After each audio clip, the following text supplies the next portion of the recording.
Hello students, आज हम लोग हमारे 12th यूपी बोर्ड के सिलेबस में जो ग्रामर के पोर्शन में एक बड़ा इंपॉर्टेंट टॉपिक है जिससे आपके पेपर में 2 मार्क्स का एक क्वेश्चन आता है। वो टॉपिक है हमारा कौन सा? ट्रांसफॉर्मेशन। तो हम लोग यही से शुरू करते हैं। ट्रांसफॉर्मेशन इजी टॉपिक है, आपको अच्छी तरीके से अंडरस्टैंड आपको समझ में आएगा, you can understand it very well. तो ट्रांसफॉर्मेशन क्या है, पहले हम इसको थोड़ा अंडरस्टैंड करते हैं कि इसके बेसिक प्रिंसिपल्स क्या है, किस तरह से हमें सोचना है। ट्रांसफॉर्मेशन जो शब्द है उसका अपना ही एक मीनिंग है, वो आपको पता भी होना चाहिए। तो क्या है? परिवर्तन। क्या है? परिवर्तन, चेंज। अब अगर हम अपने टॉपिक से रिलेटेड इस शब्द की बात करें तो इसका क्या यूज है यहाँ पर? यहाँ आपको एक सेंटेंस दिया जाएगा और उसको आपको दूसरे टाइप के सेंटेंस में कन्वर्ट करना है, चेंज करना है। और कैसे टाइप के सेंटेंस में चेंज करना है वो आपको ब्रैकेट में डायरेक्टेड किया जाएगा कि आपको इस तरह से बदलना है। जैसे 10th में भी आपने एक टॉपिक पढ़ा था, active and passive voice. Active and passive voice वो भी एक्चुअली ट्रांसफॉर्मेशन का ही एक टॉपिक है। उसमें क्या करते हैं हम लोग, एक्टिव सेंटेंस आपको दिया जाता है और आप उसको पैसिव वॉइस में बदलते हैं। जब वो करते हैं तो एक चीज़ आपने गौर करी होगी कि सेंटेंस का जो मीनिंग है वो चेंज नहीं होता है।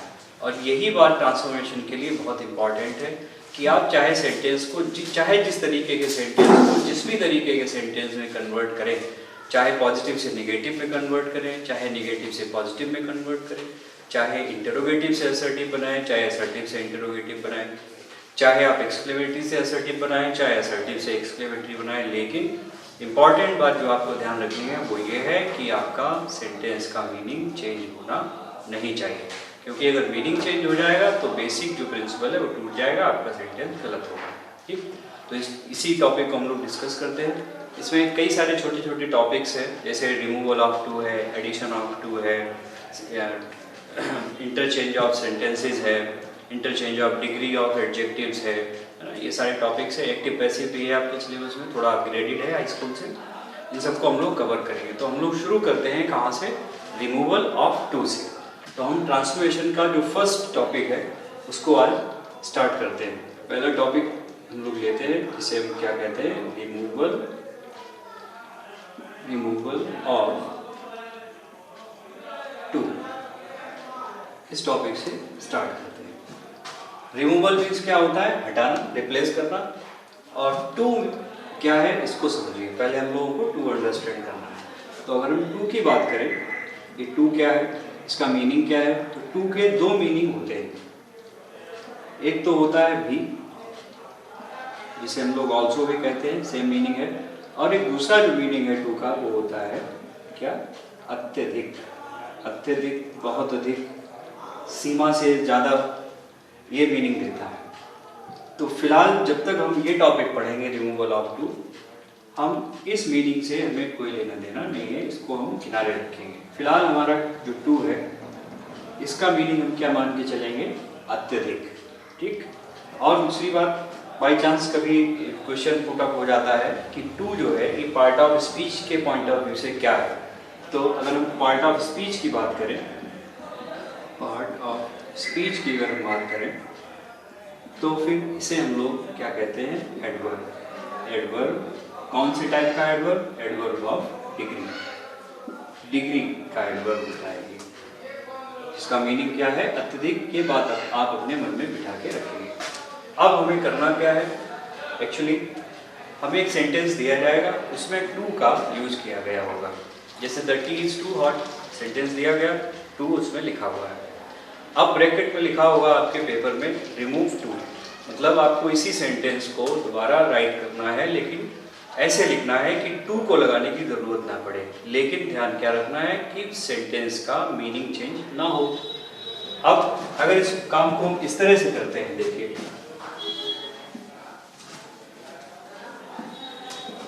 जैसे आप कहेंगे कि तो टू हटा दीजिए, बिना टू के हो जाएगा। जैसे सेंटेंस मान लीजिए दिया गया, the tea is too hot, और यहाँ लिखा है रिमूव टू। इस तरह से पेपर में होगा। तो हमने क्या किया? द टी इज, और क्या बोला गया कि टू को हटाओ, तो हमने हटा दिया। बचा क्या? The tea is hot. हट तो गया टी, लेकिन हुआ क्या है यहाँ पर? जो मीनिंग था वो खत्म हो गया। ये सेंटेंस कह रहा था चाय अत्यधिक गर्म है, बहुत अधिक गर्म है, और ये सेंटेंस क्या कह रहा है, टी इज हॉट, चाय गर्म है। मीनिंग खत्म हो गया, मतलब ये सेंटेंस हमारा ठीक नहीं माना जाएगा। अब कैसे सही माना जाएगा, उसके लिए कुछ हमारे पास रूल्स हैं, उनको हम लोग अभी स्टडी करेंगे, मैं एक्सप्लेन करूंगा, आप समझिए। उन रूल्स को हम दो पार्ट में डिवाइड कर सकते हैं, ठीक। तो हम लोग पहले फर्स्ट जो पार्ट है रूल्स का, उसको एक स्टडी करते हैं, मैं उसको एक्सप्लेन करता हूँ। तो रूल नंबर 1 देखिए आप। तो पहले हम एग्जाम्पल को स्टडी करेंगे, क्योंकि यही स्टाइल हम लोग चलाएंगे, पहले एग्जाम्पल, क्योंकि रूल को लिखना पेन से, लैंग्वेज में लिखना, ये इंपॉर्टेंट नहीं है। इंपॉर्टेंट क्या है आपके लिए, रूल को अंडरस्टैंड करना। वो अगर आपके दिमाग में होगा तो आपको लिखी हुई भाषा से कोई लेना देना नहीं रह जाएगा, ठीक। क्योंकि आपसे रूल नहीं लिखवाया जाएगा, बल्कि आपसे सेंटेंस कन्वर्ट करवाया जाएगा। आपने अगर वो सीख लिया तो फिर रूल क्या है, क्या भाषा में लिखा है, उससे कोई फर्क नहीं पड़ता है। तो जो फर्स्ट रूल है हमारा, उसे हम लोग एक एग्जाम्पल की मदद से देखते हैं। देखिए, जैसे हमने जो सेंटेंस लिया था उसी एग्जाम्पल को हम लोग यहाँ ले रहे हैं। सेंटेंस था हमारा, the tea is too hot, और बहुत आसान है, थोड़ा सा कंसंट्रेशन बनाए रखिए। क्या करना है हमें, रिमूव टू करना है, हमें इसमें से टू हटाना है। देखिए क्या करें, हमारे पास 3 तरीके हैं इस टू को रिप्लेस करने के। हम इस टू को हटाकर इन 3 वर्ड्स को लिख सकते हैं। बाकी और भी बहुत सारे हैं, लेकिन क्योंकि आपको बोर्ड के एग्जाम में एक ही तरीका अपनाना है, उसके लिए हम 3 आपको तरीके बताए दे रहे हैं। उनमें से कोई भी एक तरीका आप लिख के आइएगा। 10 याद करने की जरूरत ही नहीं है, 3 ही बहुत है, क्योंकि लिखना तो आपको अल्टीमेटली एक ही है ना। देखिए, आप इस टू को हटाकर रिप्लेस करके लिख सकते हैं क्या, या तो आप लिखिए एक्सट्रीमली, या आप लिखिए एक्सेसिवली, या आप लिख सकते हैं बियॉन्ड द प्रॉपर लिमिट। इन तीनों में से कोई भी एक तरीका आप अपना सकते हैं इस टू को हटाने के लिए। अब कैसे इनका यूज करेंगे वो देखिए। जो हमारे सेंटेंसेस बनेंगे वो एक्चुअली कैसे बनेंगे, कैसे आप लिखेंगे। तो अगर हम एक्सट्रीमली का यूज करते हैं तो सेंटेंस बनेगा the tea is extremely hot. आपने टू रिप्लेस किया, क्या लगाया, एक्सट्रीमली। एक्सट्रीमली, एक्सेसिवली दोनों का ही मीनिंग क्या है, बहुत अधिक, और टू का भी मीनिंग क्या है, बहुत अधिक। तो बात हमारी वही की वही है। ये सेंटेंस कह रहा है चाय बहुत गर्म है, ये भी कह रहा है चाय बहुत अधिक गर्म है, मीनिंग भी वही है, केवल हमने क्या किया, टू को हटाया। अगर आप एक्सेसिवली लगाएं तो the tea is excessively hot, ये भी सेम मीनिंग है। आपने टू को नहीं लगाया, आपका सेंटेंस भी वही मीनिंग दे रहा है जो ये दे रहा है। थर्ड जो सेंटेंस आपका बनेगा वो बनेगा the tea is hot beyond the proper limit. ये सेंटेंस इस तरह से लिखा जाएगा। अब आपके मन में एक क्वेश्चन उठा होगा कि हमने एक्सट्रीमली और एक्सेसिवली तो ठीक उसी जगह पर लगाए जहाँ टू लिखा गया था, लेकिन बियॉन्ड द प्रॉपर लिमिट को पीछे क्यों ले गए। ये करना हमारी मजबूरी है, क्योंकि इंग्लिश का एक रूल है बेसिक, उसको समझिए।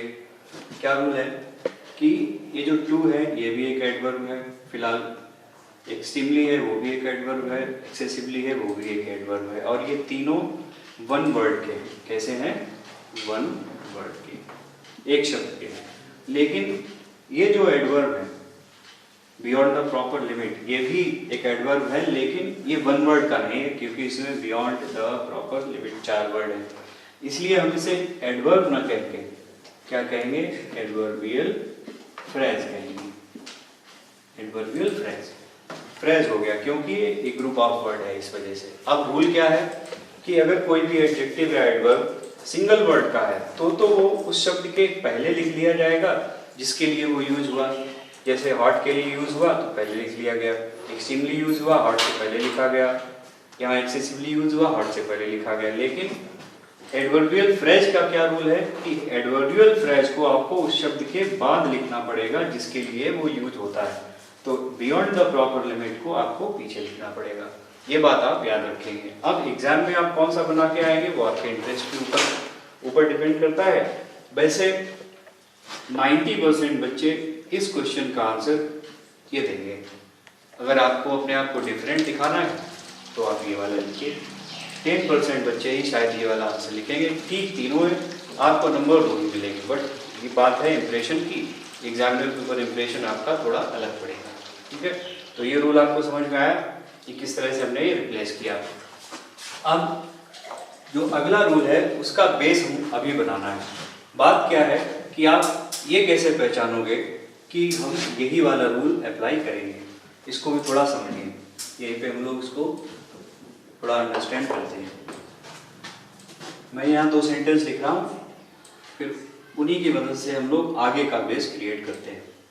The tea is too hot, और दूसरा सेंटेंस है the tea is too hot to take.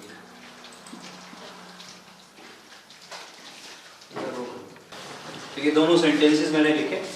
इन दोनों सेंटेंसेस में डिफरेंस जो है वो हम लोग ऑब्जर्व करेंगे, जिससे हमें ये आइडिया लग जाएगा कि ये रूल कब अप्लाई करना है और इसके आगे के रूल्स जो है वो कब अप्लाई करने हैं। देखिए, अगर हम इस सेंटेंस को देखें तो आपको ये TOO वाला टू दिख रहा होगा केवल, और अगर हम इस सेंटेंस को देखें तो इस सेंटेंस में, सेकेंड सेंटेंस में आपको ये TOO वाला टू भी दिखेगा और एक TO वाला टू भी दिखेगा। यही जो डिफरेंस है ये आपको ये बताएगा कि आपको कौन सा रूल अप्लाई करना है। ये रूल अप्लाई करना है एक्सट्रीमली, एक्सेसिवली या बियॉन्ड द लिमिट वाला, या फिर आपको यूज करना है दूसरा रूल जो हम लोग आगे डिस्कस करेंगे।